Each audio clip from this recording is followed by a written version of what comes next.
요 포장이 마음에 들어서 요거로 해볼게요. 안녕하세요, 김타치입니다. 오늘은 QCYT1에 대해서 한번 이야기를 해볼 거예요.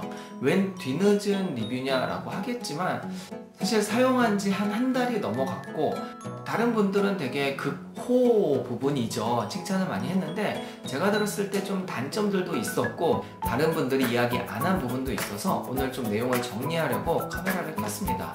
자, 우선 저는 이렇게 두 개를 구매를 했어요. 근데 두 개의 포장이 다르잖아요. 보니까 뭐 이런 식으로 포장이 되다가 이런 식으로 바뀌었더라고요. 뭐 포장은 다르지만 내용물은 똑같습니다. 언박싱부터 한번 해보고 시작을 할게요. 언박싱을 해보도록 하겠습니다. 우선은 이 두 개 중에서 저는 이 포장이 마음에 들어서 이거로 해볼게요. 이게 싸구려임에도 이렇게 봉인실까지는 아니지만 봉인실 비슷한 오픈 스티커가 붙어 있어요. 자, 열어보면은 구성품 굉장히 간단합니다. 이 제품 본체가 있고요. 그 다음에 이렇게 케이블, 5핀 케이블과 이어팁은 총 2쌍이 더 들어있습니다. 그러니까 여기 있는 것까지 총 3쌍이 되는 거죠. 그리고 마지막으로 하나 마음에 드는 건 이 설명서인데요. 중국어로만 되어 있지 않고 영어로도 이렇게 같이 되어 있어요. 그래서 보기가 좀 편합니다. 제품의 마감은 사실 그렇게 좋지는 않아요. 마감은 뭐 그냥 그렇고 중요한 건 이어폰에는 43mAh의 배터리가 내장이 되어 있고 케이스에는 380mAh의 배터리가 내장이 되어 있어요. 총 4시간을 사용할 수 있는데 2시간을 충전을 해야 된다고 합니다. 사실 언박싱은 이게 끝이에요. 뭐 모양이 뭐 그냥 이렇게 생겼어요. 뭐 다른가요? 그냥 이렇게 생겨서 요거 빼면은 일반적으로 이렇게 생긴 부분과 이어팁 연결하면 끝이죠. 뭐 그냥 동그랗게 생겼고 요거는 물리 버튼으로 되어 있고요. 그럼 이 제품의 장단점을 한번 이야기를 해볼까요? 다른 분들은 장점을 굉장히 많이 이야기해 주었으니 저는 단점을 한번 이야기해 보도록 하겠습니다.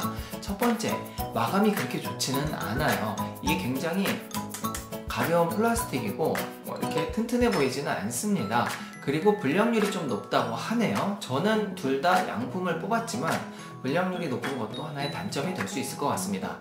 두 번째, 좀 큰 단점인데요. 핸즈프리, 통화를 하기가 너무 어려워요. 너무 멀리 들리고 잡음이 너무 많이 들어가서 사실 제가 사용하면서 통화는 거의 포기했다고 보고 있습니다. 그냥 음악 듣기로는 괜찮지만 통화는 안 된다는 게 좀 아쉬운 부분이죠.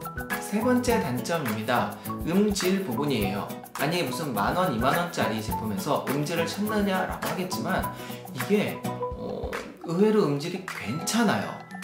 괜찮은데 무슨 단점? 이 문제는 무난한 수준이기는 한데 저음 부분, 특히 극저음 부분에서는 음이 좀 덜덜거리는 약간 고음으로 치면 그 차름 같은 찢어지는 부분이 있죠? 그런 부분들이 좀 들려요. 제가 좀 알아보니까 극저음 부분에서 너무 많이 올라가 있다고 하네요. 그래서 일반적으로 가요나 발라드 같은 음악을 들을 때는 뭐 괜찮을 것 같은데요.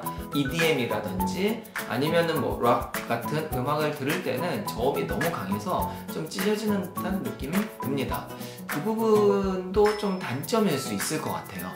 자, 네 번째 단점은 앞에서 얘기한 마감 외에도 뚜껑이 없어요. 그래서 이게 사실 잘 떨어지진 않아요. 자력이 굉장히 강해서 이렇게 잘 달라붙기는 하지만 만약에 가방에 넣거나 이렇게 가지고 다니면은 이게 막 굴러굴러 다니다가 빠질 수도 있을 것 같아요. 뚜껑 하나 만드는 게 그렇게 어려웠을까요? 아마 어렵지 않았을 거예요. 그래서 이후에 나온 프로 버전에서 뚜껑이 달려 나왔더라고요.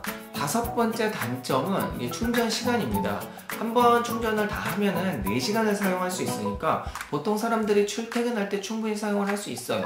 문제는 그 4시간을 사용하기 위해서 2시간을 충전을 해야 돼요. 요즘에 좀 그래도 괜찮은 제품들은 뭐 한 10분 충전에 1시간 사용 막 이런 급속 충전 기능이 있는데요. 얘는 그런 기능들이 없습니다. 그래서 차라리 저 같으면 이렇게 두 개를 사서 하루에 하나씩 써보는 것도 괜찮지 않을까 싶습니다. 왜? 가격이 싸니까요.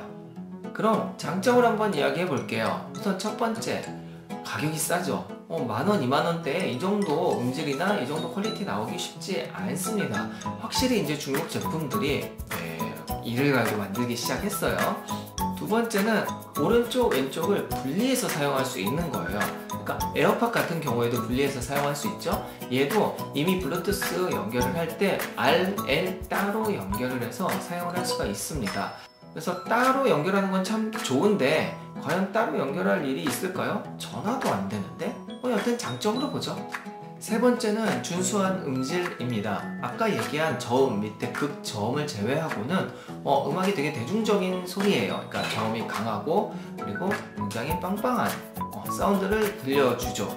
블루투스 5.0 기능과 한 10m 정도의 거리도 충분히 끊이지 않고 사용할 수 있는 부분은 괜찮은 것 같습니다. 장단점이 있는 것 같아요, 그 부분은.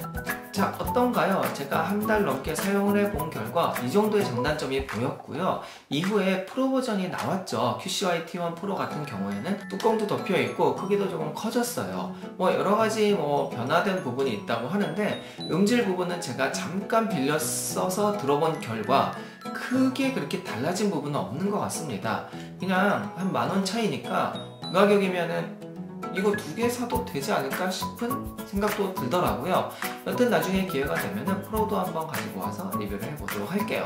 오늘 영상 여기까지예요. 오랜만에 이어폰 리뷰를 하니까 기분이 좋네요. 앞으로 지금 좀 쌓여있는 이어폰들 좀 괜찮은 거 소개를 더 해보도록 하겠습니다. 그러면은 다음 영상에서 봬요. 안녕!